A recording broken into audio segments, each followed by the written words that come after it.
Pada tahun 1957, di tanah kota Limbangan, Garut, telah lahir seorang bayi laki-laki yang diberi nama Asep Muhyiddin. Nama tersebut diberikan oleh kedua insan yang mengharapkan putranya supaya menjadi seseorang yang bisa menghidupkan agama. Sebagaimana nama Bapak Profesor Dr. Asep Muhyiddin ini memiliki makna yaitu sebagai penghidup agama. Sebagaimana artinya kalau dilihat dari perjalanan riwayat pendidikan beliau memfokuskan diri sejak dari kecil untuk belajar agama. Beliau merupakan anak kedua dari 7 bersaudara. Dan karena kemuliaan hati kedua orang tua dari Bapak Asep Muhyiddin ini, mereka pun mengangkat 2 anak lain sebagai tanggungan mereka.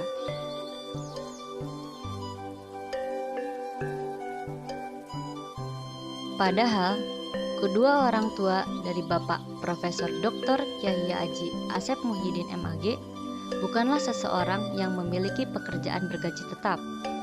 Meski hanya dari keluarga seorang petani, itu tidak menghalangi niat mereka untuk melakukan kebaikan kepada sesama.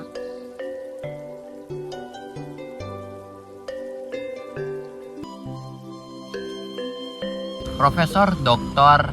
Kiai Haji Asep Muhyiddin MAG mungkin sudah tidak asing lagi terdengar di telinga kita karena kiprahnya di UIN Sunan Gunung Jati Bandung yang memang luar biasa. Dimulai dari dulu, dari kecil, beliau sudah dikonstruk untuk menjadi seseorang yang menumbuhkan atau mempertahankan nilai-nilai keislaman, terutama di Indonesia, khususnya di UIN Sunan Gunung Jati Bandung ini. Melihat kiprahnya dari dulu, beliau dari SD, SMP, hingga sarjana, beliau memang kiprahnya di keislaman itu memang sangat luar biasa gitu.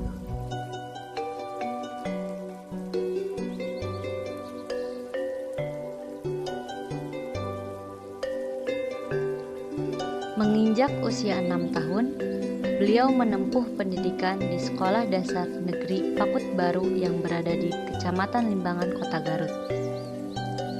Setelah lulus dari sekolah dasar, beliau melanjutkan pendidikannya ke jenjang tingkat pendidikan guru agama atau biasa disingkat PGA selama 4 tahun lamanya. Tidak hanya itu, beliau juga ikut mempelajari pendidikan agama di Pondok Pesantren Pulau Sari selama 1 tahun.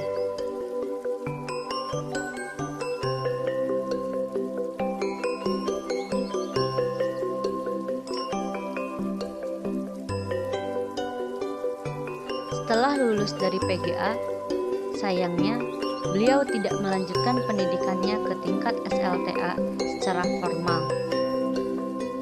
Setahun setelah lulus dari PGA, beliau mengikuti Sekolah Persiapan Perguruan Tinggi IAIN dengan hanya mengikuti ujian di Kota Garut. Di tahun 1978, beliau lolos dan masuk di IAIN Fakultas Tarbiyah. Namun, selang waktu 6 bulan setelahnya, beliau memutuskan untuk pindah ke Fakultas Usuluddin dengan mengambil jurusan dakwah. Namun, sebelum masuk ke IAIN Bandung, beliau pernah mendalami ilmu di salah satu perguruan tinggi negeri Cipasung.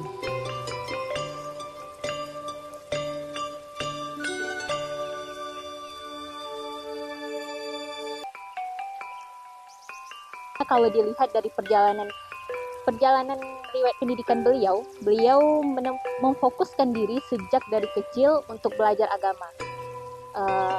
Terbukti sejak usia SMP beliau sudah memfokuskan untuk belajar agama. Selama 4 tahun beliau menyelesaikan pendidikan menengah pertama di Pulau Sari. Menurut saya itu adalah hal yang luar biasa karena di usia remaja di mana semua remaja memerlukan kebebasan dan beliau memilih untuk memfokuskan untuk belajar agama.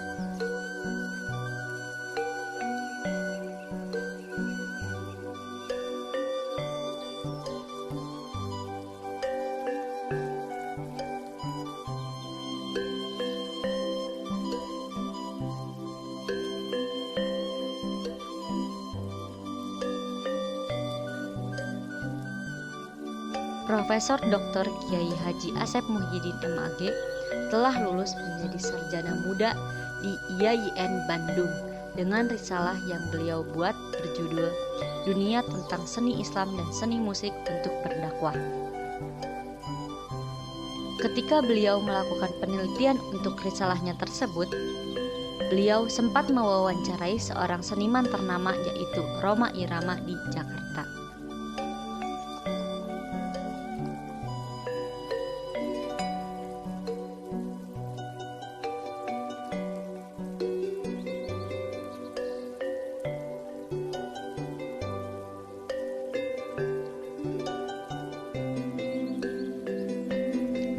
Setelah mendapatkan ijazah sarjana muda, Profesor Dr. Kiai Haji Asep Muhyiddin MAG mencoba keberuntungannya dengan mengikuti ujian pendidikan dan kebudayaan untuk menjadi guru.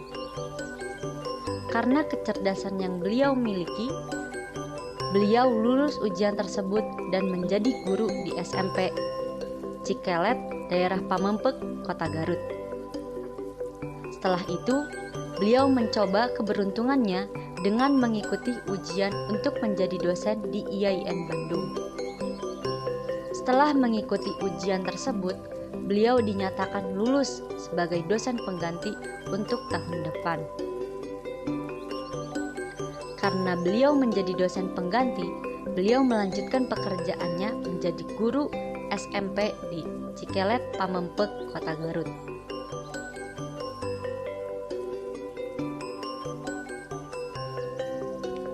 Satu tahun berlalu, beliau mulai menjadi staf di Fakultas Tarbiyah di IAIN Bandung.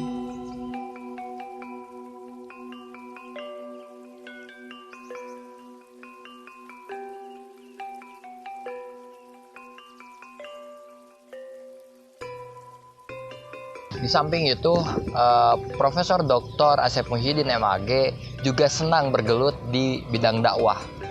Dakwah yang beliau ambil yaitu banyak sekali, diantaranya ada dakwah seni. Mungkin ketika kemarin kita bercerita bahwasanya beliau lebih senang ketika berdakwah itu dua arah gitu.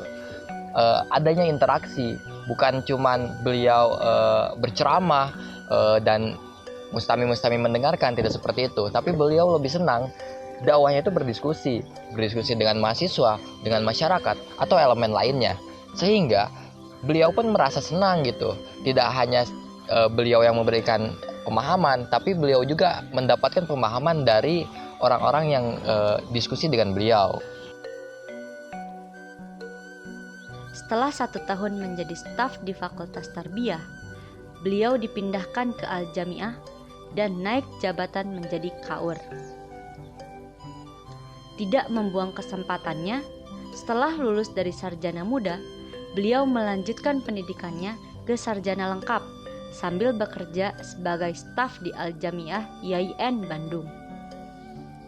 Setelah menjalankan pendidikannya selama 2 tahun, beliau pun lulus dan menjadi sarjana lengkap dengan skripsi beliau yang berjudul Bagaimana Posisi Pesantren sebagai Pembangunan Masyarakat di Desa.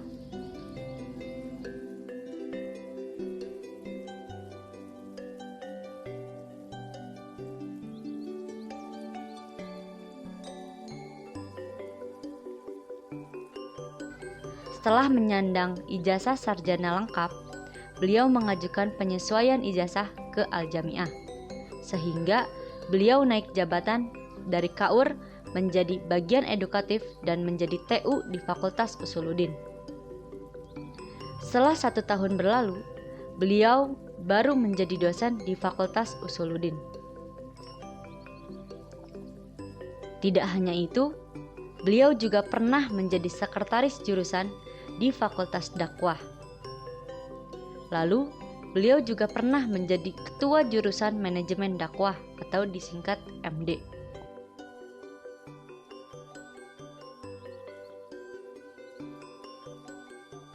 Selain itu, beliau juga pernah menjadi Wadek 3 dan Dekan 2 selama 2 periode.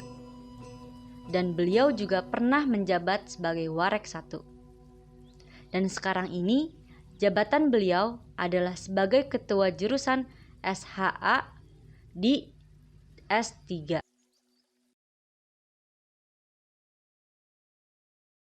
Berdakwah memang lebih efektif ketika kita mendengarkan atau berinteraksi dua arah, yaitu dikemas dalam bentuk diskusi.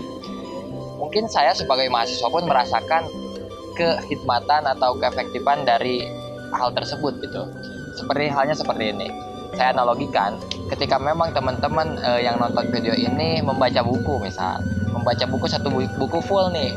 Terus teman-teman juga baca buku satu full. Ketika kita diskusikan pasti ada beda pandangan. Nah, disinilah perannya ketika kita berdiskusi, kita memaknai atau memahami dua dari pandangan atau dari banyak pandangan.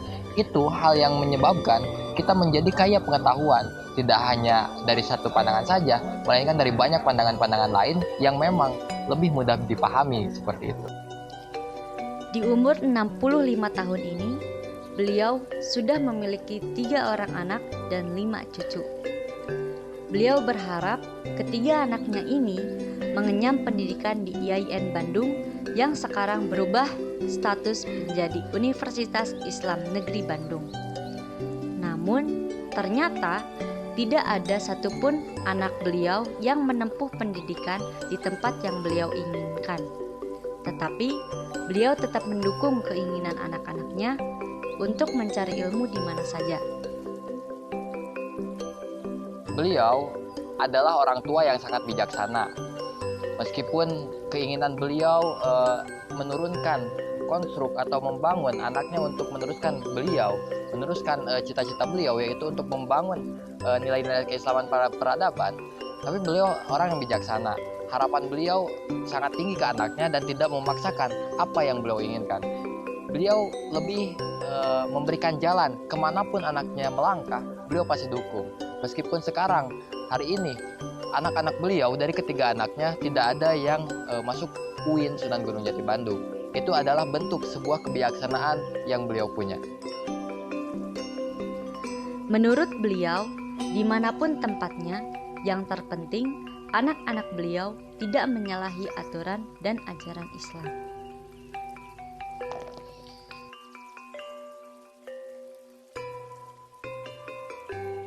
Menurut saya, beliau ini adalah sosok pendidik yang sangat berwibawa, serta seorang ayah yang sangat penyayang, serta tidak menekankan kehendaknya atau tidak menggunakan kodratnya sebagai ayah untuk menuntut anak-anaknya menjadi sesuai dengan keinginannya. Dia memberikan kebebasan kepada anak-anaknya untuk memilih perjalanan hidupnya sendiri.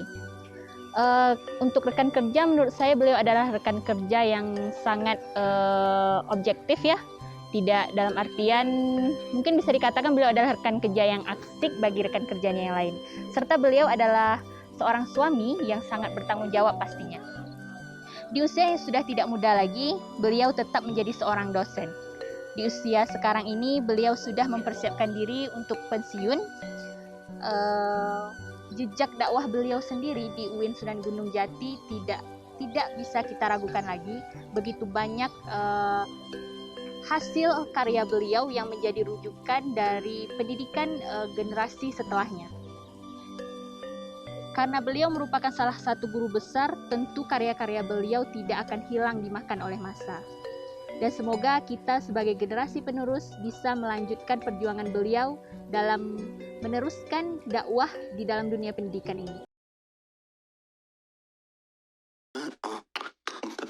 Yeah.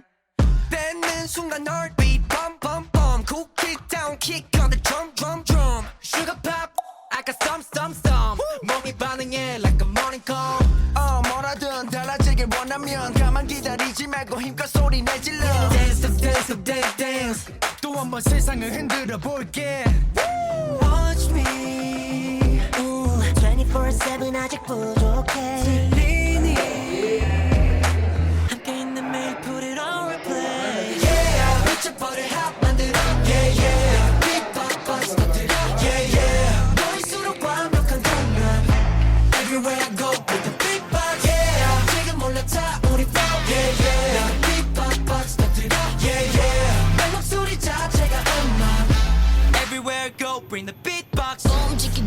Everywhere I go, bring the beatbox. Everywhere I go, bring the beatbox. 장난 없는 장단, boom boom boom. 아프면 중독될 걸, yum yum yum. 너의 머릿속에 ring ring ring 울려. 따라하고 싶게 돼, 그냥 listen up. 입에 붙어 like a snack, 다시 repeat 되는 trap. 이 rhythm make it pop like soda. Yeah, 귀에 pop like soda. Yeah, 처음 느끼는 new flavor.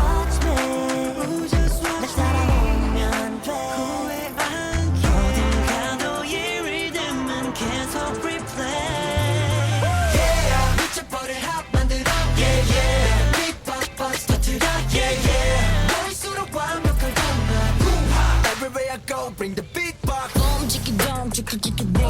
Dan kita lihat mulai dari beliau menjadi kajur, Everywhere I go, bring the beatbox.